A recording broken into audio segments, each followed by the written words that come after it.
Para nosotros es importante entonces iniciar este debate, tener objetivos claros, que es identificar el papel que está jugando el imperialismo en Nicaragua, identificar los intereses de las luchas que se están dando en Nicaragua, pero también llegar a una conclusión.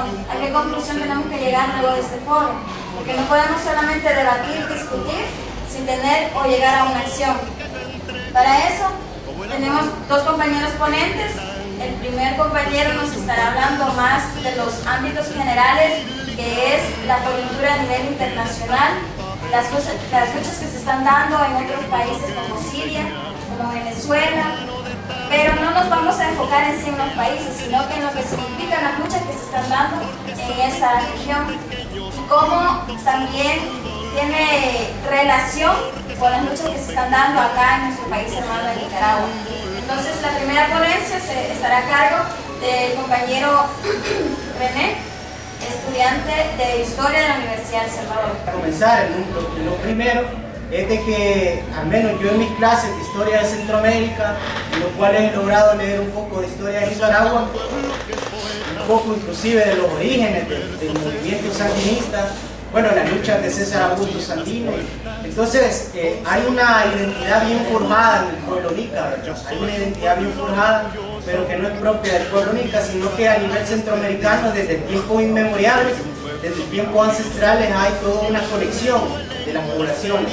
Eso no es un fenómeno moderno, sino que la historia de Centroamérica, del continente como tal, ha sido una historia de relaciones bien conectadas, con una matriz filosófica en común.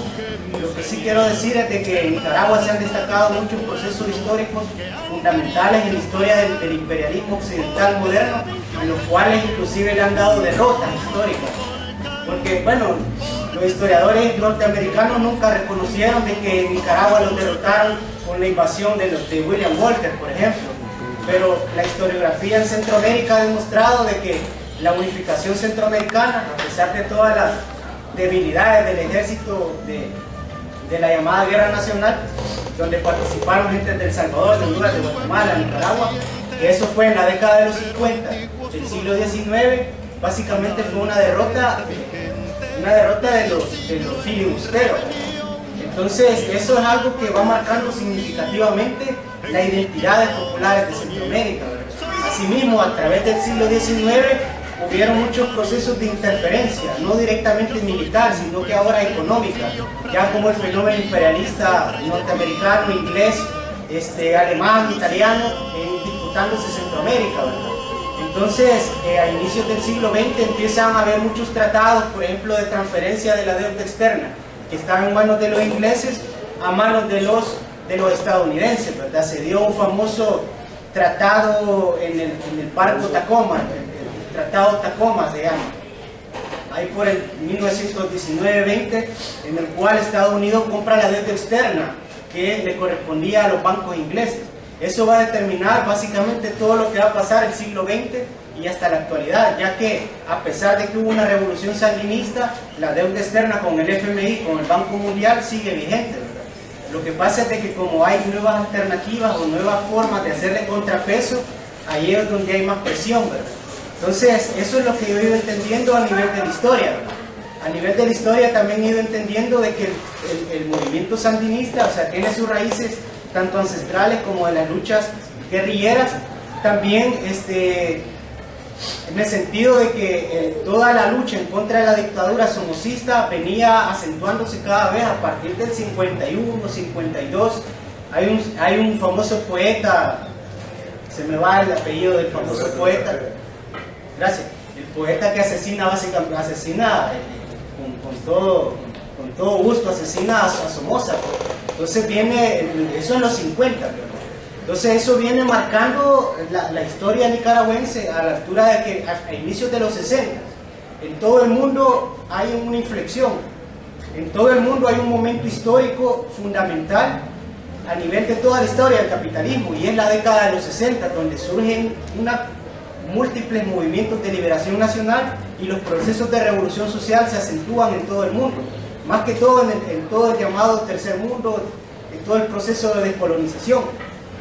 Entonces Nicaragua no se queda atrás En Nicaragua, a partir del 61, con Carlos Fonseca Amador, se inicia todo un replanteamiento del pensamiento sandinista a partir de rescatar el legado histórico de César Augusto Sandino, y se hace una reformulación de un programa influenciado también por lo que estaba pasando contemporáneamente en Cuba, lo que pasaba en Sudamérica, lo que pasaba en otras partes del mundo, ¿verdad? Como Vietnam, por ejemplo.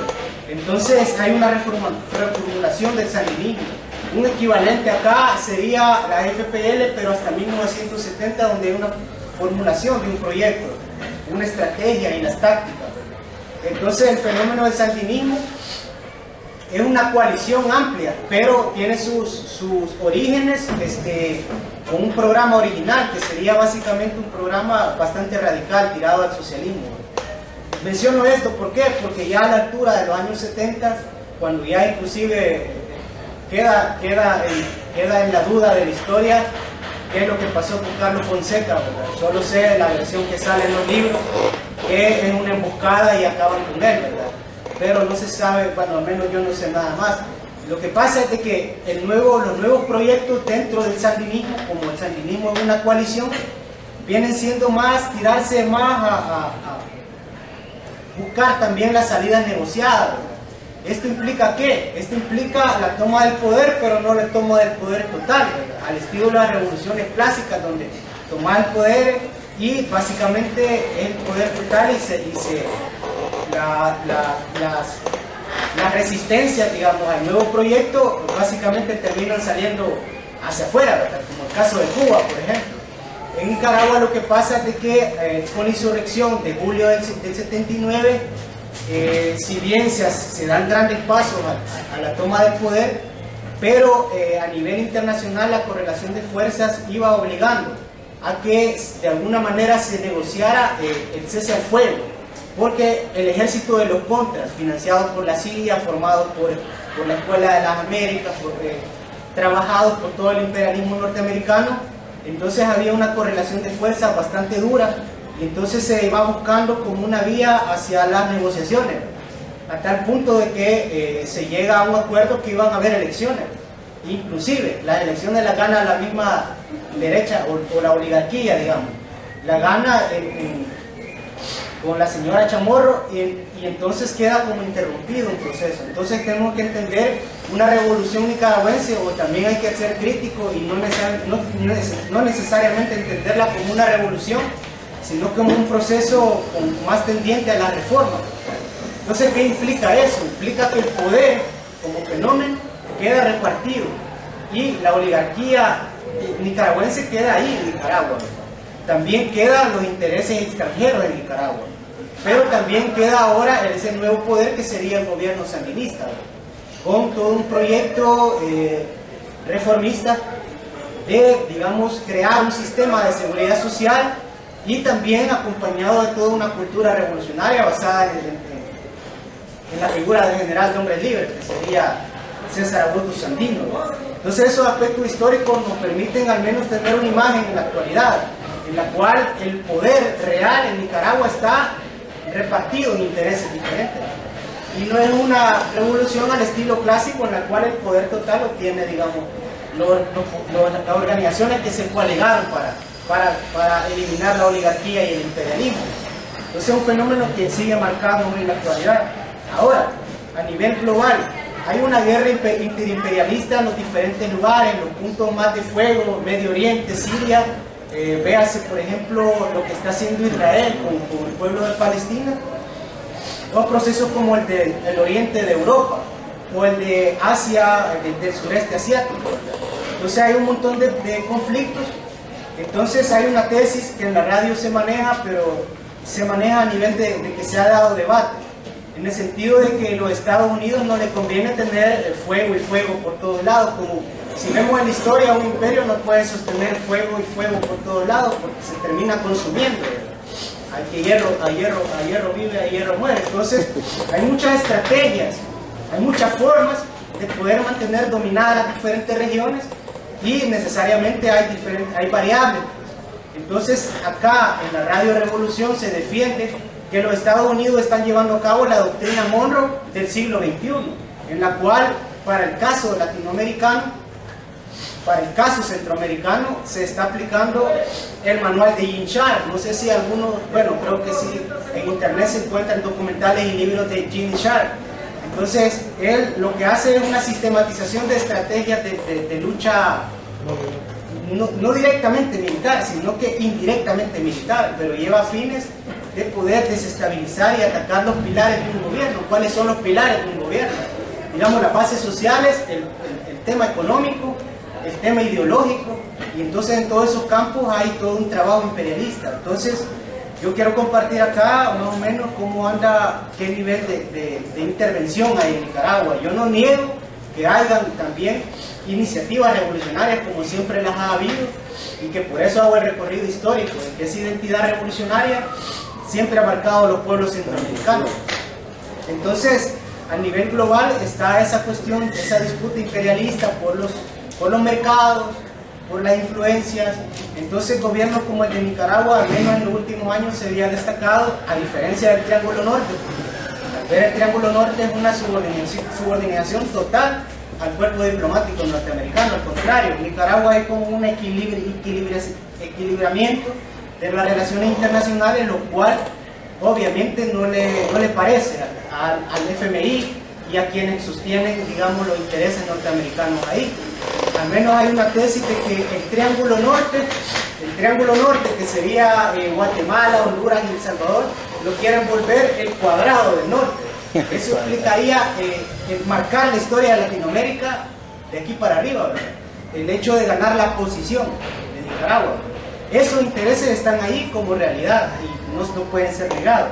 Entonces, voy a leerles un poco tal.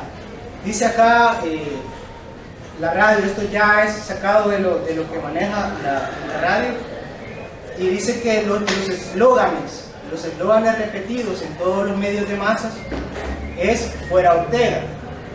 Entonces se resume demasiado. El problema, no se habla que el problema sea el capitalismo o el FMI, o el problema sea la desigualdad o la pobreza, al menos hasta donde lo maneja esta radio. Entonces dice que solo fuera Ortega, y se citan ejemplos como lo que acaba de pasar hace 2 años en Guatemala, lo que pasó en el 2008 en Honduras, en procesos en los cuales se va trabajando en una figura dictatorial, que es el gran problema. Bueno, en realidad se hemos visto qué es lo que vino después de Otto Pérez Molina en Guatemala, qué es lo que vino después de Zelaya en Honduras. Entonces, se culpa de que el problema es la corrupción y la represión del gobierno.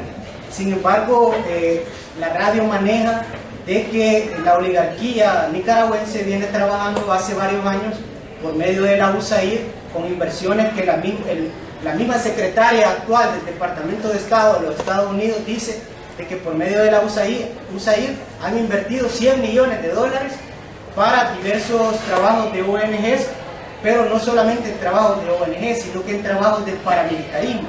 Se reconoce que existe un pequeño ejército que le llaman hoy en día los recontras, que básicamente hacen alusión al ejército de los contras de los años 80, ¿verdad?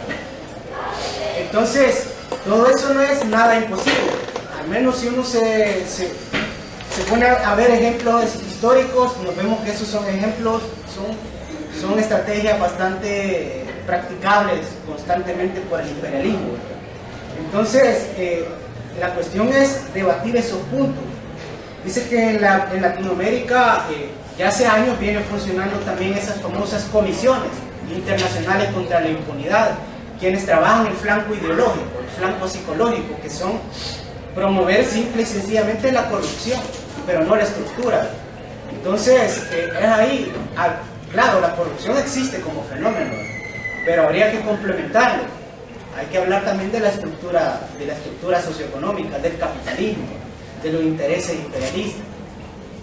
Entonces, todos estos eslóganes, si nosotros nos ponemos a revisar los periódicos, los medios de masas, si revisamos los medios de masas, estos eslóganes están ahí.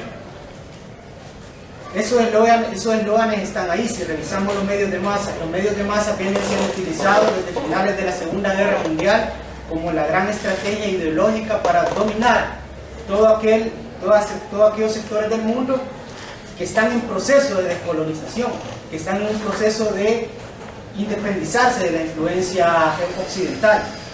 Entonces, por ejemplo, se habla de que en Nicaragua hay una dictadura como tal, ¿verdad?, comparándola con Ortega. Sin embargo, no puedes comparar a Ortega y a Somoza. Una cosa era la dictadura militarista del siglo XX de Somoza y otra cosa una dictadura de un gobierno sandinista que, como decimos, tiene repartido el poder con la oligarquía y el imperialismo. Entonces, inclusive Jimmy Carter, que tiene una institución de evaluación de las democracias en el mundo, dice que en Nicaragua y en Venezuela funcionan mejor las elecciones que en otras partes del mundo. Eso lo pongo acá porque es lo que se maneja en la radio. Entonces, hasta la actualidad, con los 43 días desde el estallido de la crisis, hay empresarios que están llamando a que se adelanten las elecciones. Entonces, lo que generó la crisis, que sería la reforma al sistema de seguridad social, los seguros sociales, eso el gobierno básicamente no lo aplicó. Lo que pasa es de que se dio paso atrás y siguió las protestas, ¿verdad? Entonces voy a resumir un poco, ya que me quedan menos de 10 minutos. Hay unas inversiones millonarias, más de 100.000 millones de dólares aceptados, reconocidos por la Secretaría de Estado de los Estados Unidos. Hay pequeños grupos armados que serían las recontras. Hay financiamiento del fenómeno del ONGismo que viene ya desde los años 60, y también hay intereses bien específicos ahí, no solamente de Estados Unidos, sino que también del imperio de los rusos, del imperio de los chinos.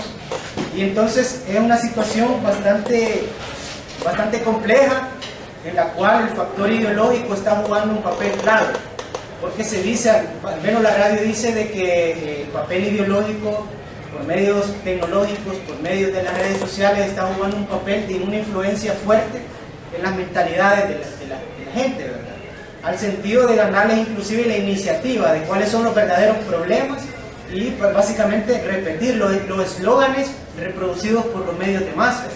Y ese análisis de los medios de masas sí habría que darle talleres, deberíamos de formar talleres nosotros de cuál es la influencia de los medios de masas y los sistemas educativos. Entonces, resumiendo acá, se está aplicando, según dicen, la doctrina del siglo Monroe del siglo XXI, en base al manual del golpe suave.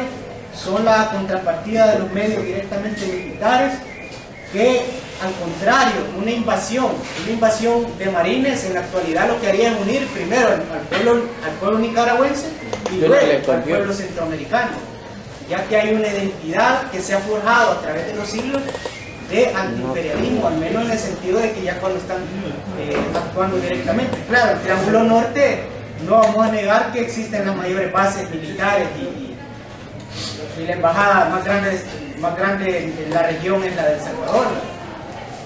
Entonces, quienes juegan el papel fundamental ahí es la USAID.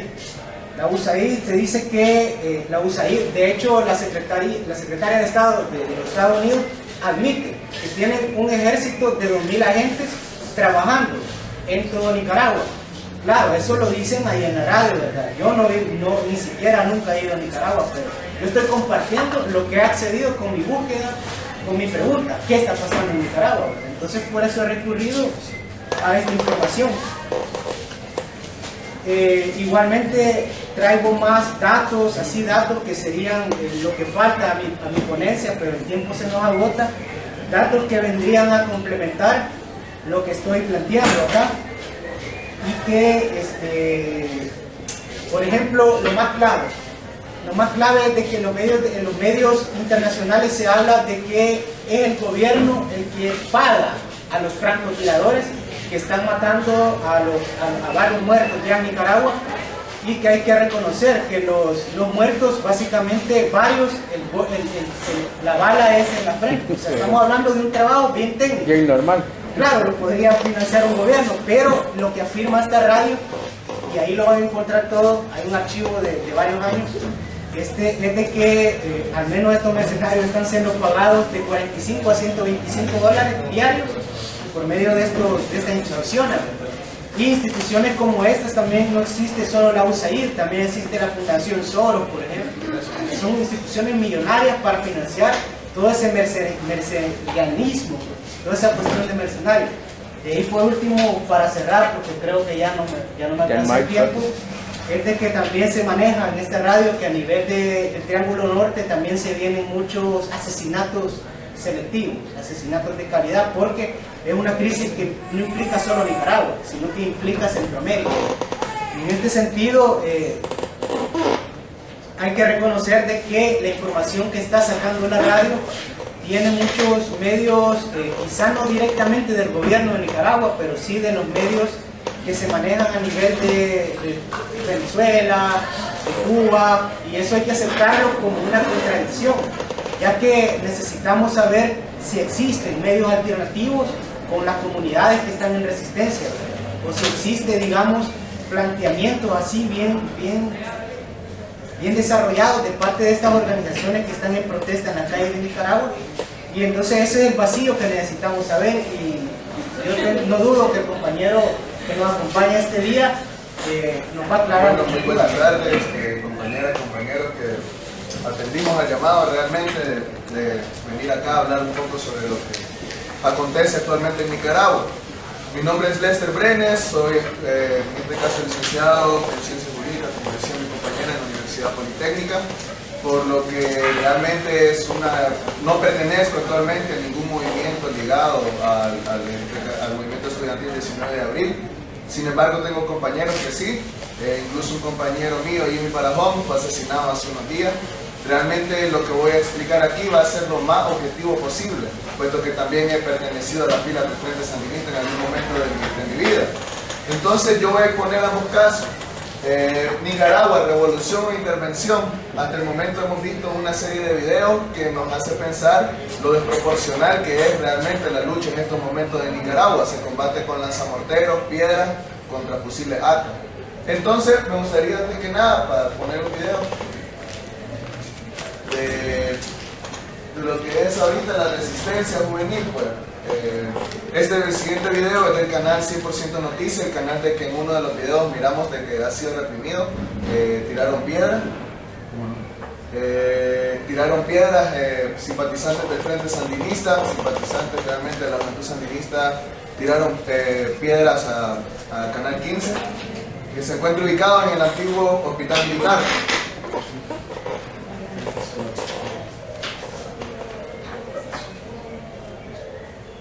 El segundo.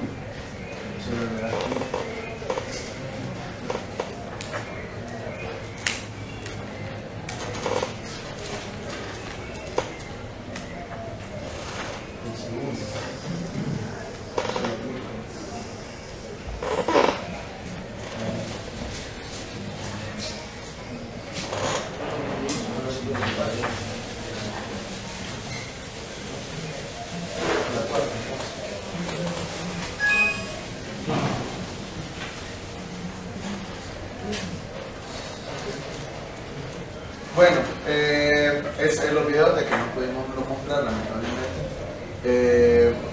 El segundo habla de que se dio durante el diálogo y dice Daniel Ortega en el diálogo que la policía tiene orden de no disparar. Ese es el discurso que realmente ha marcado las protestas en estos días. Ese discurso de mentira realmente que dice que la Policía Nacional no va a disparar. Sin embargo, en los videos y ante la comunidad internacional tenemos que realmente es algo que está pasando. Bueno, empiezo realmente hablando sobre los antecedentes históricos. Este proceso histórico de Nicaragua viene desde los años 30 incluso, en este caso con la lucha del general Augusto Calderón Sandino.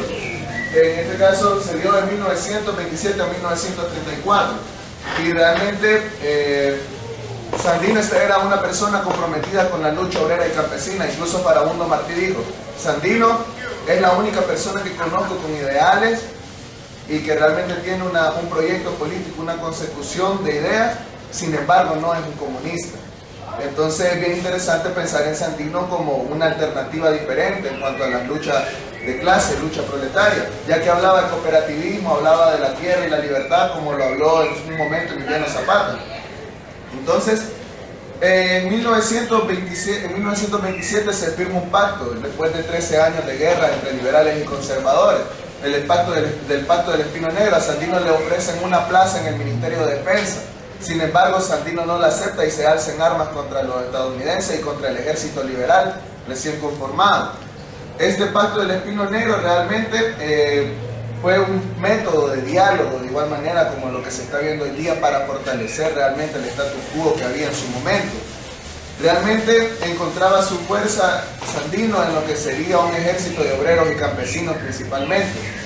Y realmente la política de ese entonces era protoimperialista, ya que después de esto hubo un golpe de Estado en el cual sube Anastasio Somoza García, que era jefe de la Guardia Nacional, que fue impuesta por el gobierno de Estados Unidos al momento de retirarse de la intervención. En 1979, realmente después de un proceso que inicia desde 1956 aproximadamente con la muerte de Anastasio Somoza García por parte del poeta Rigoberto López Pérez, Leonés, empieza un proceso de acumulación de fuerzas, se da la masacre de estudiantes en 1959, posteriormente se funda el Frente Sandinista en 1961. Este proceso realmente viene a marcar un antes y un después en la lucha obrero y campesina en Nicaragua. Gracias a la Revolución Popular realmente empieza a hablarse de lo que sería el poder popular ejercido, realmente desde comités obreros, desde comités proletarios, desde comité campesinos, comités estudiantiles. Sin embargo, el primer programa de gobierno hablaba de una democratización inmediata, sin embargo se dio un gobierno de transición de 1979 a 1984 que radica en las primeras elecciones, en este caso elecciones presidenciales que gana Daniel Ortega en 1984 y que posteriormente, después de esto, se viene un proceso realmente del gobierno revolucionario en primera instancia que fue bloqueado principalmente por Estados Unidos con la guerra con la guerra de los 80. En esta guerra de los 80 se deja entrever por medio de tratados, por medio de juicios realmente internacionales, de que Estados Unidos tiene un interés supranacional en el caso de Nicaragua, ya que realmente viene a implementar un programa de guerra de baja intensidad. Ellos empiezan a financiar con armamento, con logística militar, empiezan de igual modo a tener influencia en las políticas dentro de estos grupos paramilitares de los años 80, que se deja entrever en el caso de Irán Contra, el de Oliver North, que realmente hay una inmersión de Estados Unidos en las políticas en Centroamérica. Ese es un primer paso. Durante el gobierno sandinista estuvo esa agresión realmente, y en 1984 gana Daniel Ortega. En 1989 empieza a hablarse ya de un proceso de pacificación en Nicaragua, que empieza con los tratados estos de Tipula 1 y 2, en el 88 y en el 89, que incluso muchísimos, en este caso mandos guerrilleros desde El Salvador también estuvieron inmersos en esas negociaciones para pacificar Centroamérica. En 1990 gana la Unión Nacional Opositora al mando de Violeta Barrios de Chamorro y un grupo de intelectuales realmente que pretenden mejorar las cosas, democratizar el país. Sin embargo, las primeras políticas que ellos tienen es de neoliberalismo, como la condonación de la deuda de guerra contra Estados Unidos por daño de 21.000 millones de dólares. Se vende el ferrocarril, la privatización de diferentes servicios públicos, la revalorización de la moneda y el irrespeto al 6% constitucional. El 6% constitucional está contemplado en el artículo 125 de la Carta Magna Nicaragüense y dice que primeramente las instituciones de educación superior, entiéndanse las universidades, tienen que tener de la partida presupuestaria un 6% del Producto Bruto. En este caso, ese 6% va a ser dividido entre distintas universidades. De igual manera, habla de la autonomía universitaria, es decir, que la policía, ni el gobierno, ni agentes represivos pueden entrar a las universidades, algo que se ha venido realmente vulnerando en esos años. Bueno, realmente, entre otras cosas, que no pasaron desapercibidas por el gobierno, en este caso por Daniel Ortega y el Frente Sandinista, quienes perdieron las elecciones un 25 de febrero de 1990. Y uno de los discursos que Daniel Ortega expresa en ese preciso día es que iban a gobernar desde abajo.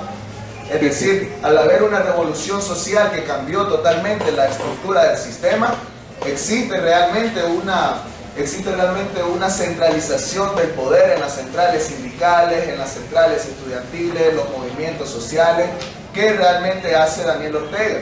Durante ese periodo, como todos los partidos políticos tienen unas elecciones primarias, es parte de lo que habla la ley electoral, ¿no? Y eso es homogéneo en toda Centroamérica. Sin embargo, Daniel Ortega centralizó el poder en el Frente Sandinista y era el único que podía reelegirse a su gusto realmente en cada elección presidencial, culminando con su victoria en la cuarta ocasión.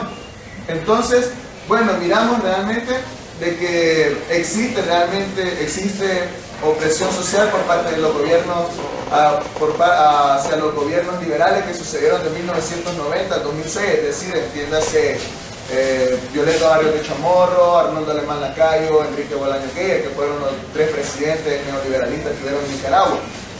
Estas luchas que el Frente Sandinista tiene durante los años 90 son aprovechadas realmente con el propósito de crear una plataforma política. Es decir, Daniel Ortega, como podemos ver en la imagen, él se acuñó la lucha estudiantil y por eso es que tiene cierto apoyo de la población en el año 2006. También hablamos de que hay otras políticas neoliberales realmente que vienen a hacer mella en la economía nicaragüense. Por ejemplo, el caso de Byron Jerez Solís, quien era director general de ingresos en el gobierno de Arnoldo Alemán, y realmente existe grandes casos de corrupción que fueron investigados durante el gobierno de Enrique Bolaño Geyer y que realmente pasaron a instancias judiciales. Sin embargo, posteriormente, con algo que se le llamó el pacto, en este caso el pacto se da entre Daniel Ortega Saavedra y Arnoldo Alemán Lacayo, el presidente de ese entonces. ¿Qué pasa en este pacto? ¿Qué se negocia realmente en este diálogo que se da entre la derecha y la izquierda en Nicaragua?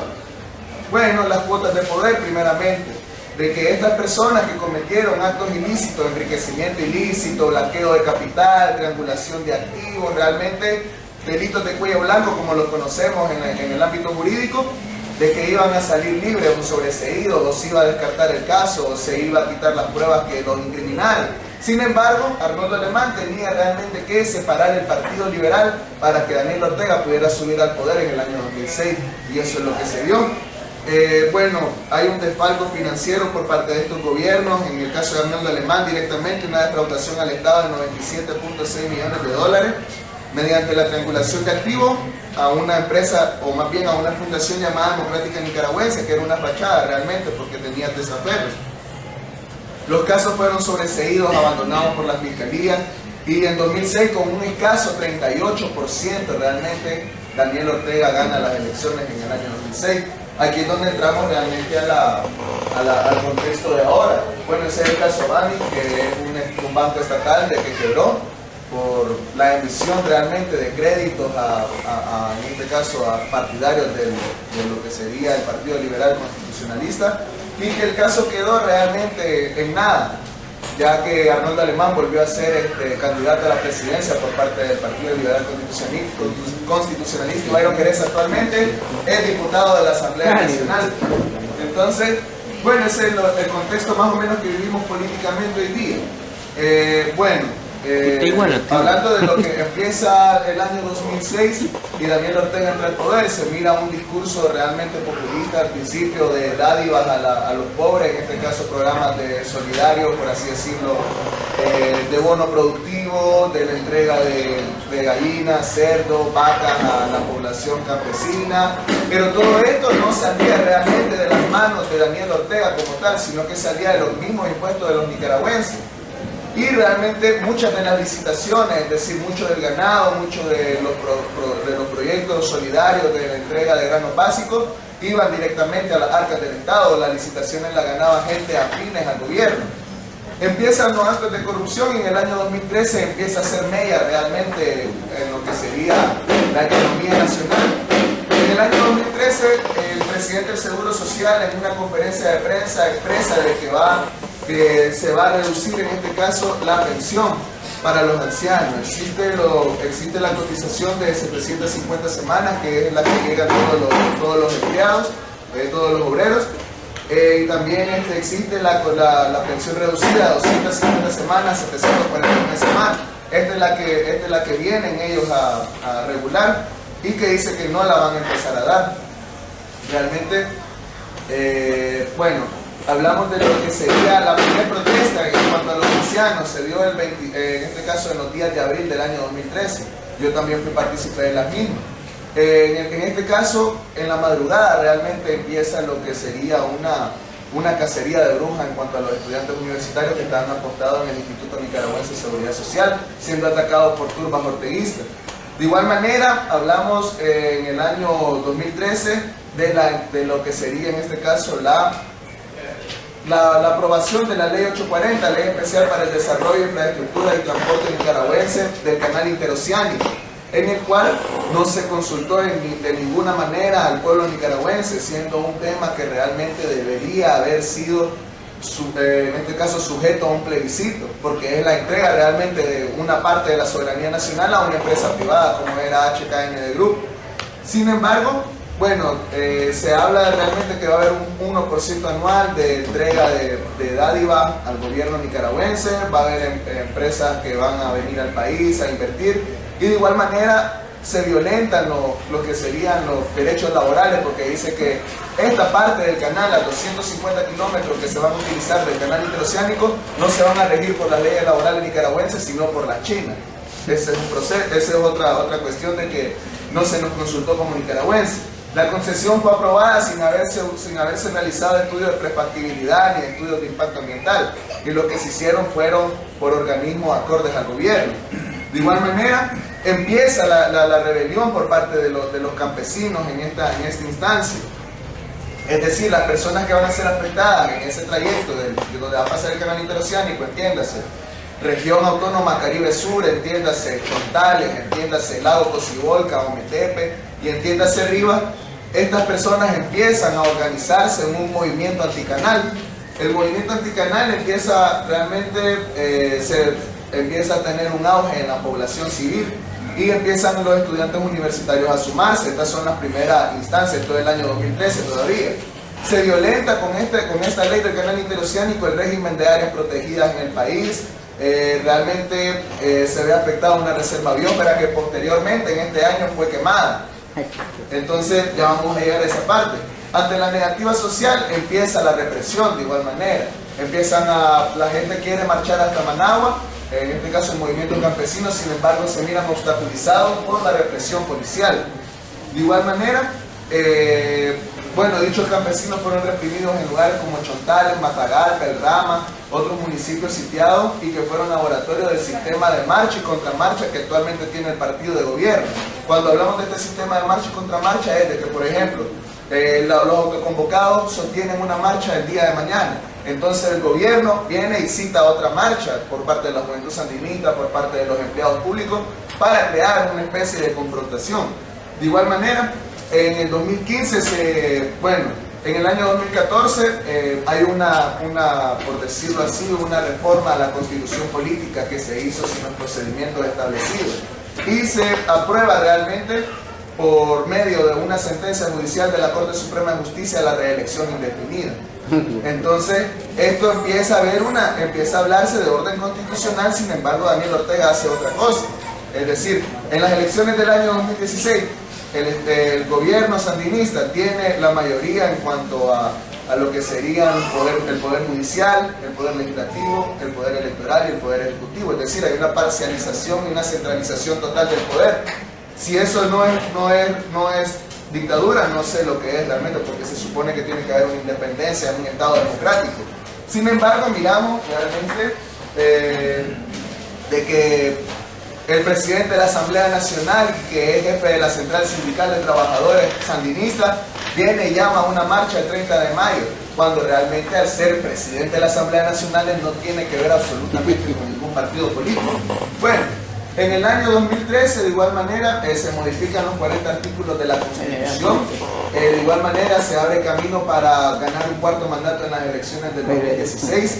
Lo que hizo Juan Orlando Hernández el año pasado es lo mismo exactamente. Incluso se cree en Nicaragua que Daniel Ortega asesoró a Juan Orlando Hernández en la materia de la reelección.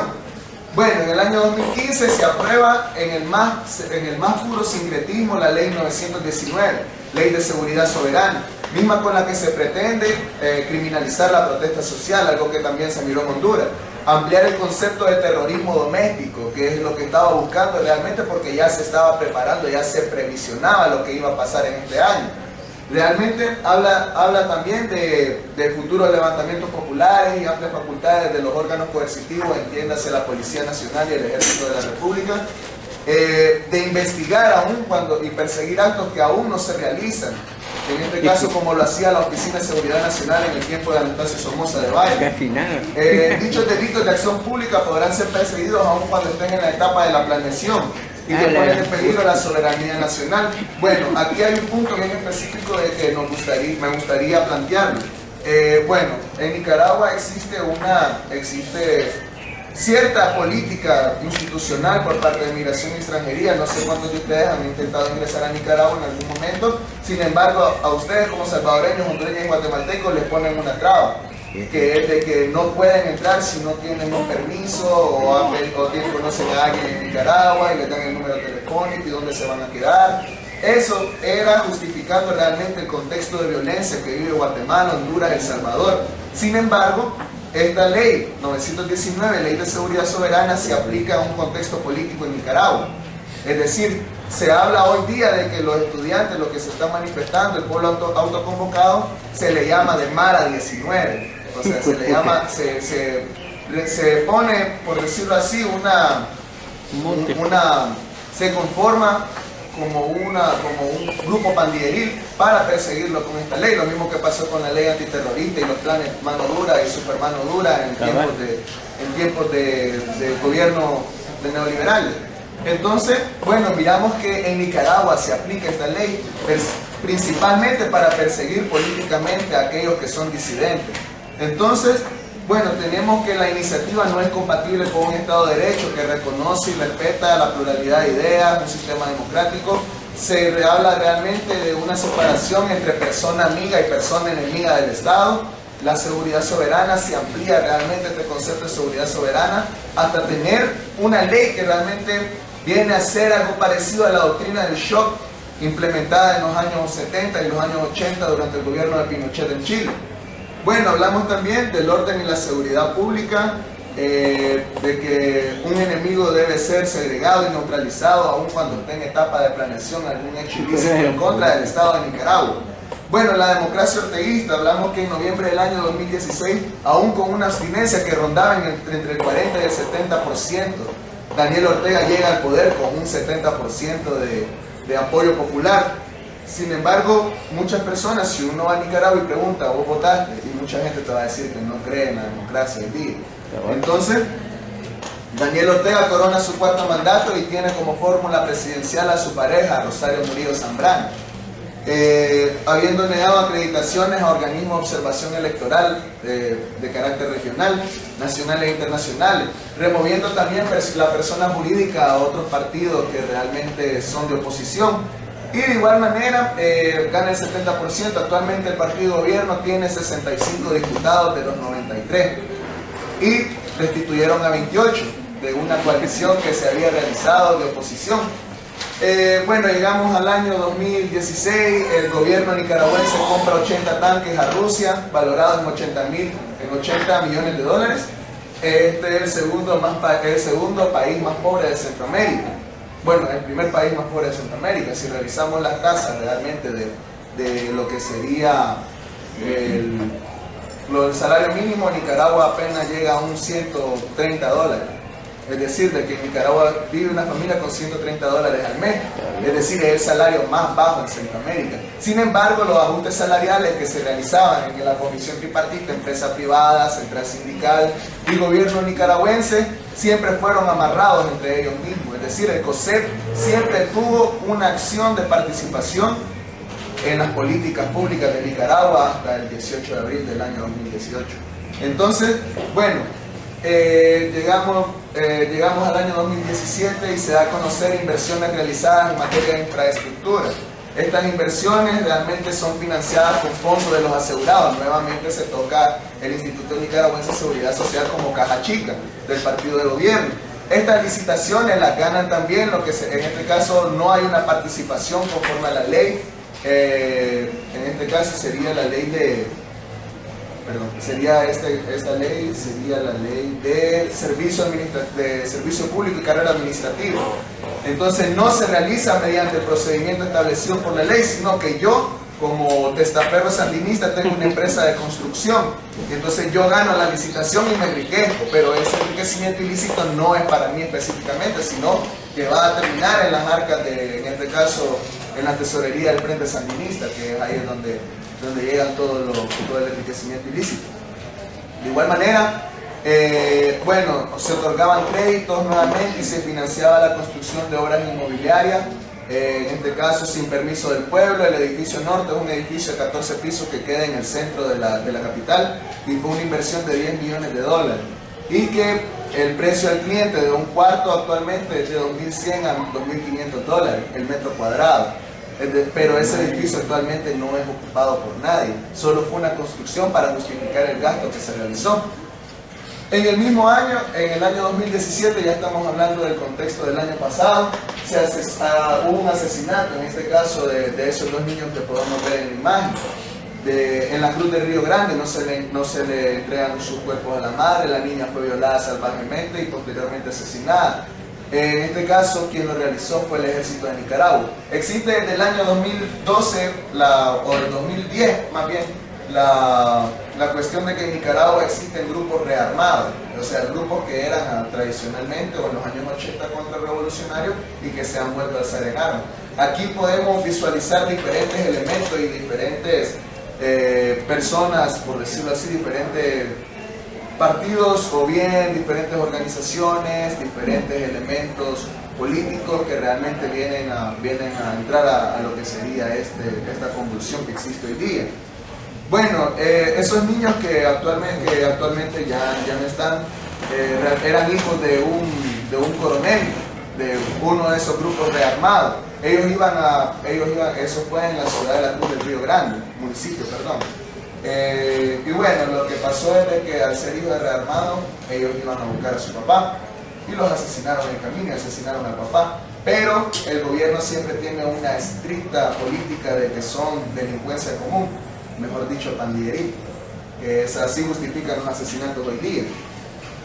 Bueno, llegamos al 2018 y tenemos realmente que en Nicaragua no existe una división de los poderes del Estado.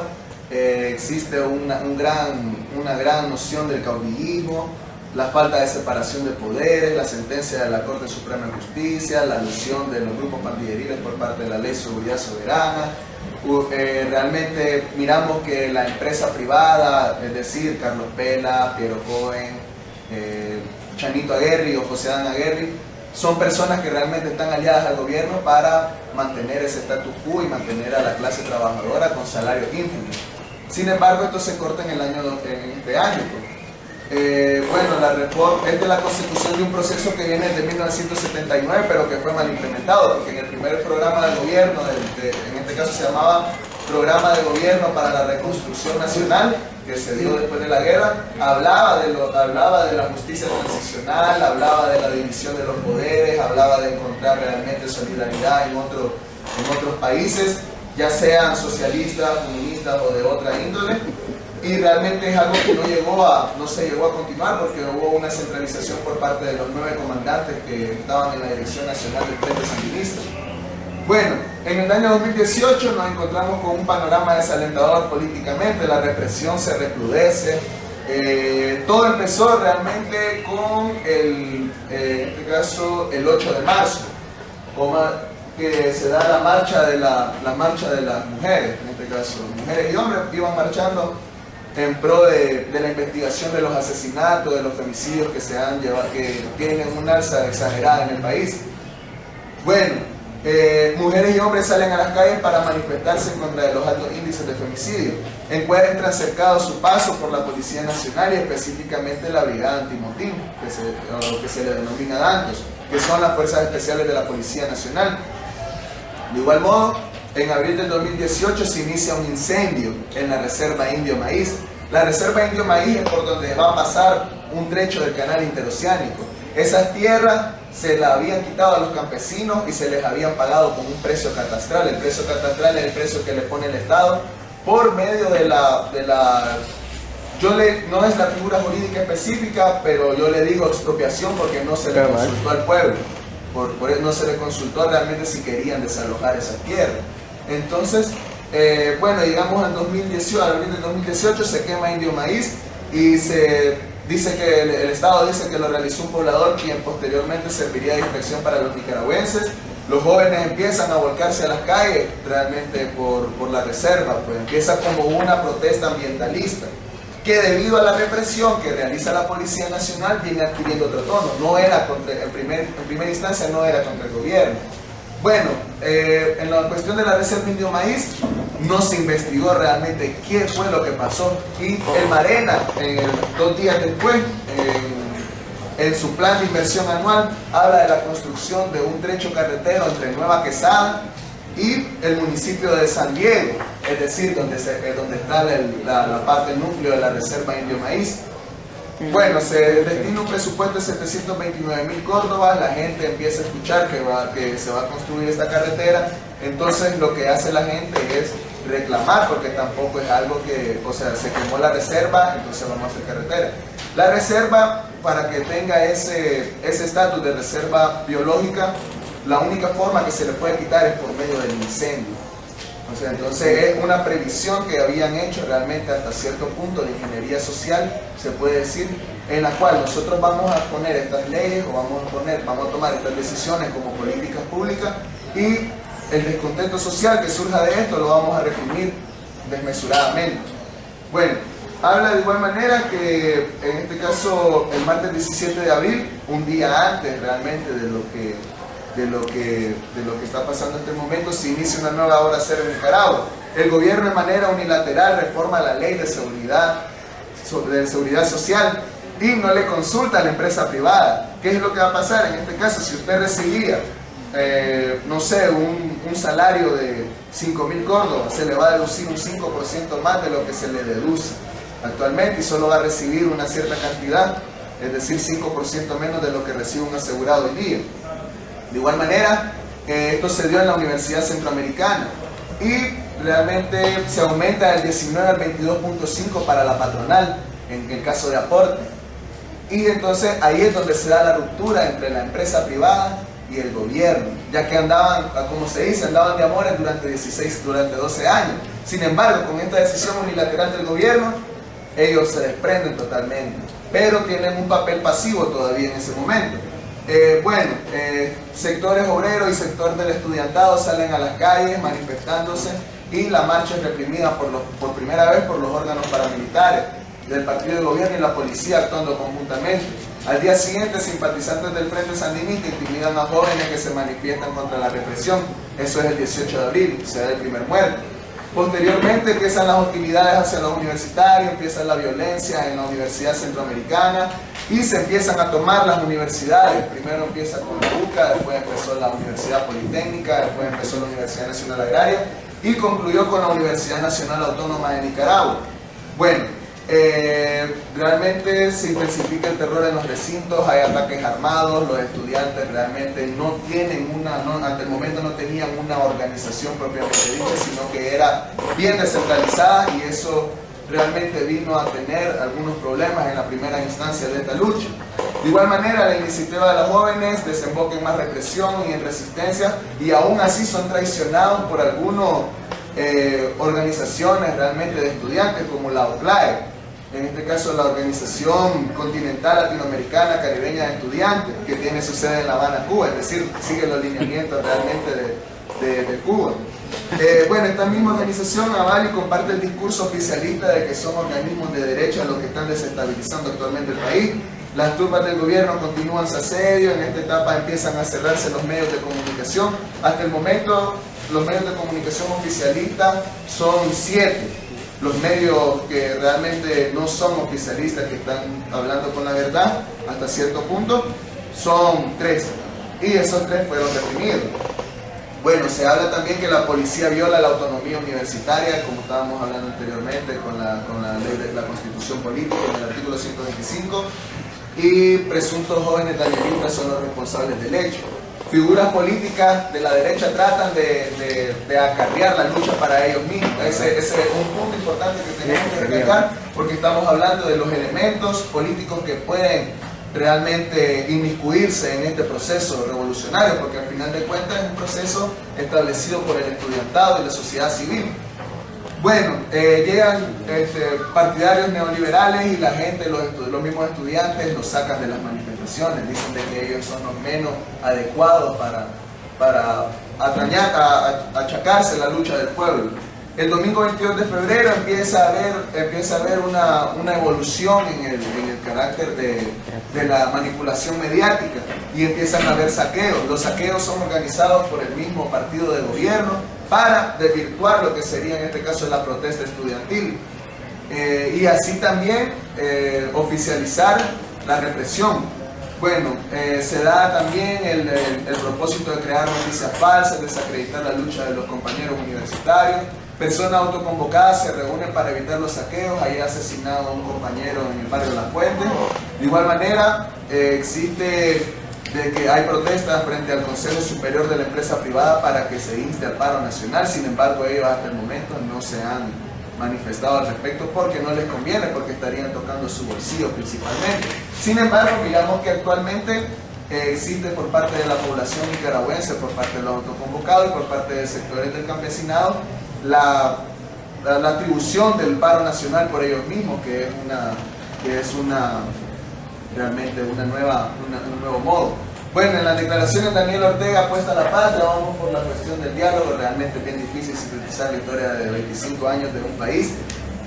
Bueno, en las declaraciones se apuesta por la paz, pero se acusa a los estudiantes de ser pandilleros, desestabilizadores, se deroga la reforma al Seguro Social, pero ya no se puede realmente controlar a la población civil. Existe que se violan los derechos humanos, los estatutos de Roma, la Constitución y la ley ordinaria de la nación, incluyendo el Código Penal, las garantías constitucionales, entre otras cuestiones que realmente vienen a garantizar el Estado de Derecho.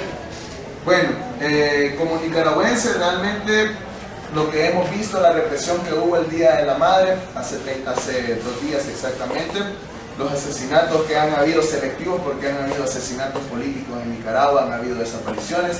Actualmente se habla de la democratización, este es el programa de transición que habla el movimiento 19 de abril, en el cual se pide la democratización, un sistema de justicia transicional, en este caso para juzgar a las personas que están inmiscuidas en estos procesos de represión. De igual manera, bueno, se habla del papel neutral del COSEP, la Iglesia Católica empieza a hablar del diálogo, el diálogo falla rotundamente porque se le pide a la Comisión Interamericana de Derechos Humanos, pide al Estado de Nicaragua de que cese la represión por al menos 48 horas. Sin embargo, estos atacan las universidades y adentro estaba la Comisión Interamericana de Derechos Humanos. Sin embargo, ellos instan noticias que realmente no son ciertas, diciendo de que no había pasado nada en la Universidad Nacional Agraria. Sin embargo, ahí estaba la comisión y ellos constataron in situ que sí hay represión hacia los estudiantes universitarios. Pero la Comisión Interamericana de Derechos Humanos no puede sancionar de ninguna manera al Estado nicaragüense. Bueno, hablamos de que existen crímenes de lesa humanidad, hablamos de que hasta el día de hoy hay 105 asesinados, hay alrededor de 90 desaparecidos y alrededor de casi 1000 personas heridas. Hablamos de que también hay bueno, eso fue recién llegó la Comisión Interamericana, actualmente los datos ya apuntan al centenar. También se habla de que realmente en Nicaragua el proceso de justicia transicional es algo por lo que no hemos pasado. Lo que hubo fue un juzgado revolucionario en el cual a las personas que se tachaban de somocistas se iban eliminando gradualmente. Sin embargo, es necesario ese sistema de justicia transicional sin impunidad y sin amnistía, porque podemos revivir hechos lamentables como lo que pasó aquí en El Salvador, que al haber impunidad y al haber amnistía en el proceso de justicia transicional, encontramos que personas que realmente están con sus manos manchadas de sangre actualmente están en instituciones políticas, por así decirlo, sea esta derecha o izquierda. Bueno, llegando realmente a lo que al final de esto podemos establecer de que lo que se necesita en Nicaragua es un cambio estructural realmente en el sistema, por así decirlo. ¿Por qué? Porque se necesita independencia en los poderes del Estado, porque se necesita saber lo que pasó con estas personas, se tiene que crear una comisión de la verdad que no sea, en este caso, garantizada por el gobierno, sino por organismos internacionales o bien por la propia clase obrera. En Nicaragua vivimos realmente tiempos duros en los que la solidaridad y la organización constituyen armas esenciales para el triunfo total de la clase trabajadora. Sin embargo, no se sostiene una dirección y las personas que realmente se atribuían, en este caso, ser la coalición universitaria, están tomando un papel pasivo y poniéndose al lado del Consejo Superior de la empresa privada, no instando al paro. Entonces, realmente lo que se necesita en esta dirección es realmente crear una tendencia diferente, que se hable de la democratización, pero desde la creación de los comités obreros, de comités de barrio, comités estudiantiles, que eso es lo que tenía en principio agendado el programa de gobierno de reconstrucción nacional y el sistema de justicia transicional de igual manera. Realmente se habla que es diferente, es necesario ante las diferentes acciones de protesta contra la dictadura crear un programa que vaya más allá del derrocamiento del régimen, es decir, pensar a posteriori. Porque realmente lo que estamos viviendo en Nicaragua actualmente es una tergiversación de la izquierda latinoamericana, que empezó como una lucha en los años 70, en los años 60, como una lucha válida, legítima. Sin embargo, se volvió en la nueva oligarquía de Centroamérica, que es apoyada incluso por los partidos de izquierda en El Salvador, en Guatemala, en Honduras, e incluso por la derecha, porque Juan Orlando Hernández es aliado estratégico de Daniel Ortega. Entonces hay que preguntarnos realmente, como conclusión de todo esto, es de que ¿quién realmente tiene interés en esta lucha en particular? Existe Estados Unidos que quiere meter las manos, realmente quiere tener papel injerencista en esta lucha, y que va a financiar grupos también, o ha financiado grupos, como lo fueron las marchas en el año 2017, como fueron las marchas por la democratización, en las cuales se veían únicamente diputados de la oposición añeja que hay en Nicaragua. Sin embargo, hoy día realmente miramos que la lucha es legítima, sin embargo carece de una dirección proletaria. Entonces,